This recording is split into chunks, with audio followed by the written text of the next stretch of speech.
Hi, I've got a 1986 Steinberger XL-2. It's serial number 4395, which is stamped right in the butt end of it right here. That's dated by Steinberger at around 1986 or early 1987, I believe. I'm the only owner. I bought it new in Massachusetts in late 1986. I used it extensively all through the late 80s and all through the 90s as a working musician, but it really basically hasn't been played for about 15 years. So the fret wear is a lot less than you might think for an instrument that's that old. It has two active pickups. They're identical pickups, and they're the originals, of course. The active circuitry is powered by a 9-volt battery, which goes behind this little cover plate.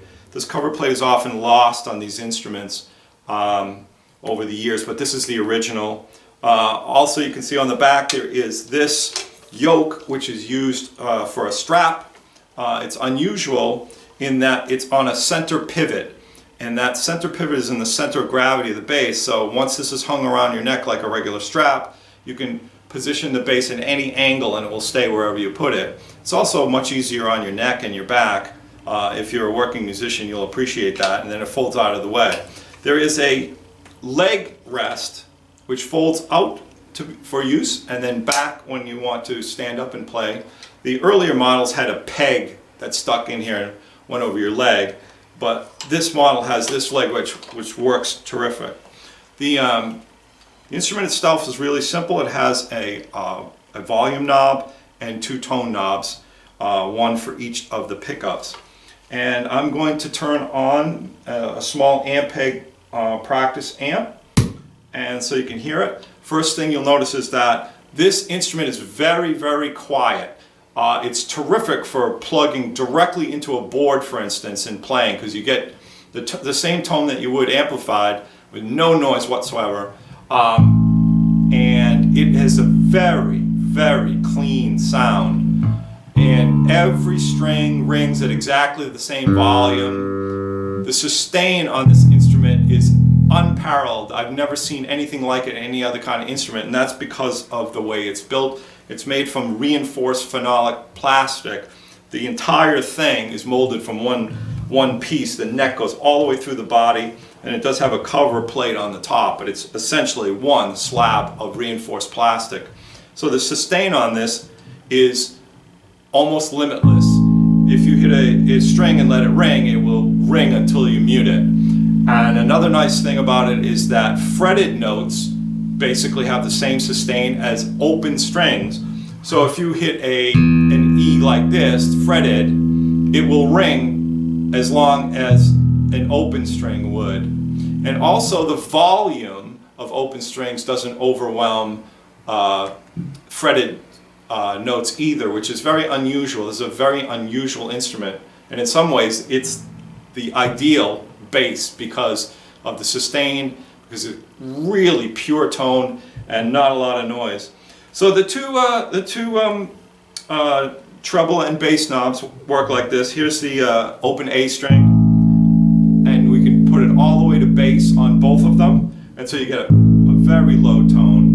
And then on treble, you can get a very high buzzy tone, very clear and clean, which is very popular back in the 80s. This bass was very popular in the 80s, played by Sting and Geddy Lee, Journey, INXS. A lot of bands from the late 80s, early 90s used it because it had this really, really clean, buzzy tone right in the center of the spectrum, but it still had a great deal of bottom in it also. Now you can hear this too. This is a fretted E and a low E string, and it will ring almost as long as you can keep your fingers on the frets.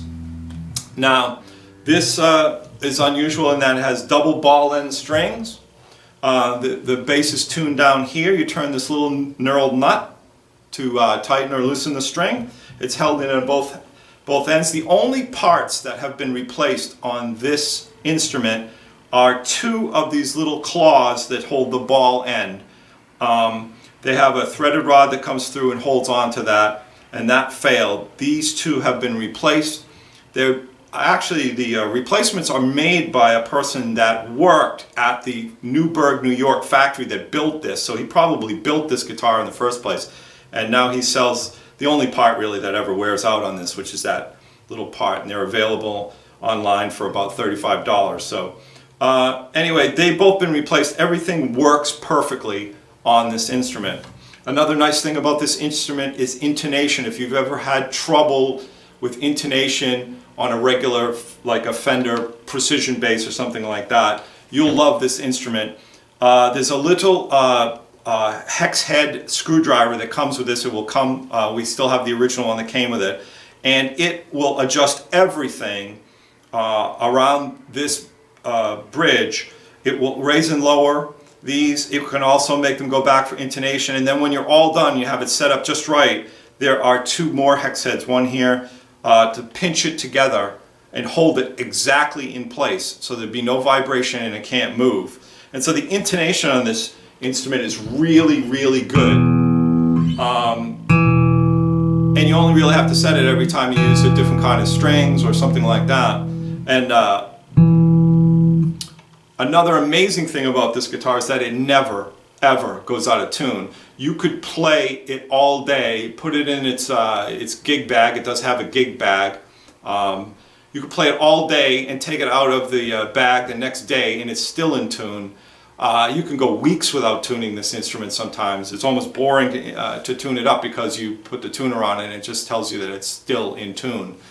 It's also really good because it doesn't care what the humidity is. It doesn't care what the temperature is. You can put it in the sun, you can put it in the shade. It doesn't make any difference because it's not made of wood, so it doesn't expand and contract the way a wooden bass would with changes in humidity and temperature.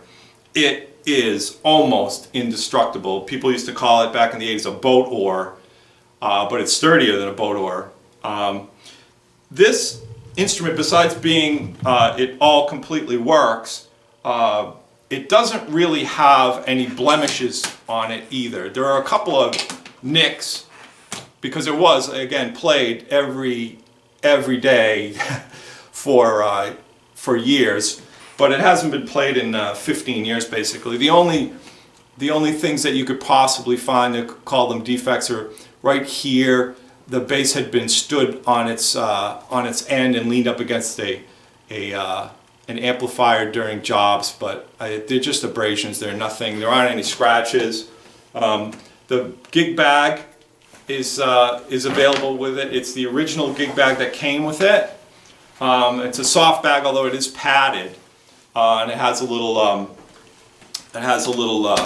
pouch to put in extra strings and things like that. In the end, the inside has 2 layers of closed cell foam, and it's a terrific actually gig bag. Normally I don't think that guitars and basses should be put in bags because they're too delicate and should have hard cases, but there's really no point to it. This, as long as it doesn't get scratched, you cannot break this thing.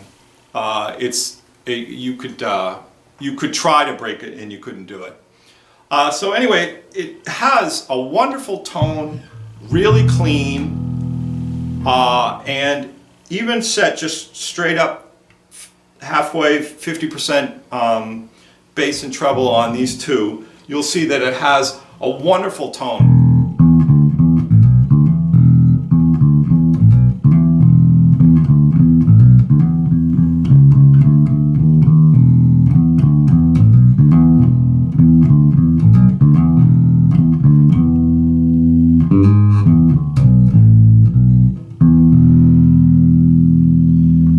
And of course I don't play anymore, so I'm not going to dazzle you with any fretwork, but the instrument has good intonation, no buzzing anywhere on the neck.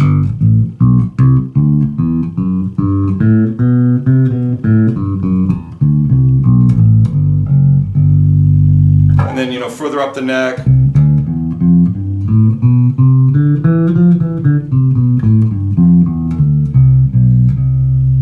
Up above the 12th fret.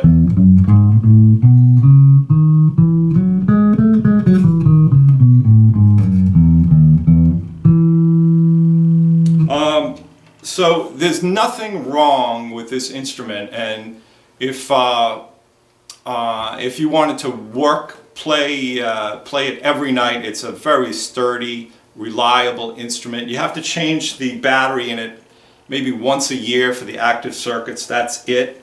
9-volt battery. In order to take care of this is different than other wooden instruments, for instance. The only thing that you need to do to clean the fretboard is to take the strings off and use a little bit of all things WD-40. We'll clean this off, and then on the rest of the instrument you simply take pledge and a soft cloth and buff it up. It's really easy to take care of. Put it in the soft gig bag. It actually is a good carry-on size if you need to travel. I traveled quite a bit with this, and you can it fits in an overhead compartment because it doesn't have a peg head and it doesn't have a big body. You can carry it slung over your back and carry it as a carry-on luggage.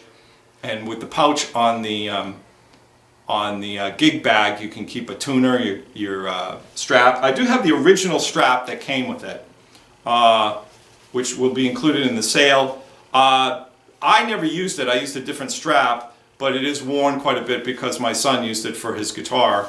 But I will include it in with the package. It's the original one that came with it, a Earth 3 strap, which came with the Steinberger. And also we'll include the hex head wrench that will adjust everything on here that has a hex head, anything on the bridge. We'll also take the knobs off if you need to, although it's never been done. Again, everything that you see is original to the instrument, except for the 2 claws that hold these 2 strings, the G string and the E string. They've been replaced and are brand new. But they are factory parts from the same person that built this. So there you go, a Steinberger 1986 XL2 serial number 4395.